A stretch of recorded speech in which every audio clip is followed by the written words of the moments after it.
जय श्री कृष्ण। सनातन वाणी में आपका स्वागत है। भगवत गीता की इस यात्रा के दूसरे दिन में आपका स्वागत है। कल हमने देखा था कि धृतराष्ट्र के मन में मोह और भय था। आज हम देखेंगे कि जब अधर्म का साथ देने वाला व्यक्ति, चाहे वह कितना भी शक्तिशाली क्यों न हो, युद्ध के मैदान में खड़ा होता है तो उसकी मानसिक स्थिति क्या होती है। आज हम अध्याय 1 के श्लोक 2 और 3 का पाठ करेंगे और समझेंगे कि दुर्योधन के माध्यम से गीता हमें विश्वास के बारे में क्या सिखाती है। संजय धृतराष्ट्र से कहते हैं, दृष्टवा तु पांडवानिकम युढ़म दुर्योधनस्तदा आचार्यम उपसंगमय राजा वचन अब्रवीत। पांडव पुत्रों द्वारा सेना की व्यवस्था को देखकर राजा दुर्योधन अपने गुरु द्रोणाचार्य के पास गया और उसने ये शब्द कहे। यहाँ एक बहुत गहरा आध्यात्मिक संकेत है। दुर्योधन के पास 11 अक्षौहिणी सेना थी जो पांडवों से कहीं ज्यादा विशाल थी। वह स्वयं राजा था, फिर भी पांडवों की सेना को देखकर वह विचलित हो गया। नियम के अनुसार उसे सेनापति भीष्म पितामह के पास जाना चाहिए था, लेकिन वह गुरु द्रोणाचार्य के पास गया। भक्ति मार्ग में हम कहते हैं कि जब मन में पाप या स्वार्थ होता है तो व्यक्ति को कहीं भी चैन नहीं मिलता। दुर्योधन को भय था। उसे लगा कि कहीं गुरु द्रोणाचार्य का पांडवों के प्रति स्नेह मेरी हार का कारण न बन जाए। वह गुरु के पास आशीर्वाद लेने नहीं बल्कि अपनी चिंता व्यक्त करने गया था।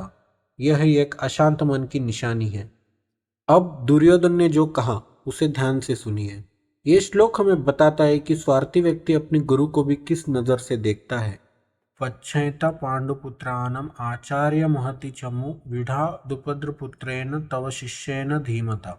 हे आचार्य, आपके बुद्धिमान शिष्य द्रुपद पुत्र द्वारा व्यूह के आकार में खड़ी की गई पांडवों की इस भारी सेना को देखिए।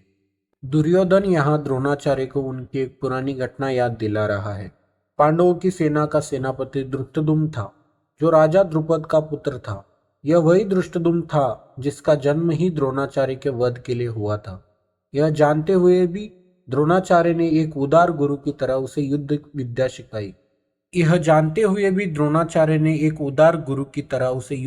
सिखाई। थी। दुर्योधन यहाँ व्यंग नहीं कर रहा बल्कि अपनी असुरक्षा दिखा रहा है। वह कह रहा है, गुरुदेव देखिए आपकी उदारता का परिणाम। जिसे आपने सिखाया वही आज आपके सामने खड़ा है। यहाँ हमें एक सीख मिलती है। एक भक्त की दृष्टि और अभक्त की दृष्टि में अंतर होता है। पांडव युद्ध में भी अपने गुरु को प्रणाम करते हैं, लेकिन दुर्योधन युद्ध शुरू होने से पहले ही अपनी गुरु की गलती निकाल रहा है। उसे डर है कि कहीं गुरु दयालु न हो जाए। उसे गुरु की शक्ति पर तो भरोसा है, लेकिन गुरु की निष्ठा पर संदेह है। इन दो श्लोकों का सार ये है, दुर्योधन के पास बाहरी शक्ति बहुत थी, लेकिन आंतरिक शांति शून्य थी। जब हम ईश्वर से विमुख होते हैं तो दुनिया की सारी दौलत भी हमें सुरक्षा का एहसास नहीं दे सकती। दुर्योधन का चरित्र हमें सिखाता है कि जो व्यक्ति अधर्म के पद पर होता है वह अपने गुरु और अपने रक्षकों पर भी पूर्ण विश्वास नहीं कर पाता। वह हमेशा डरा हुआ रहता है।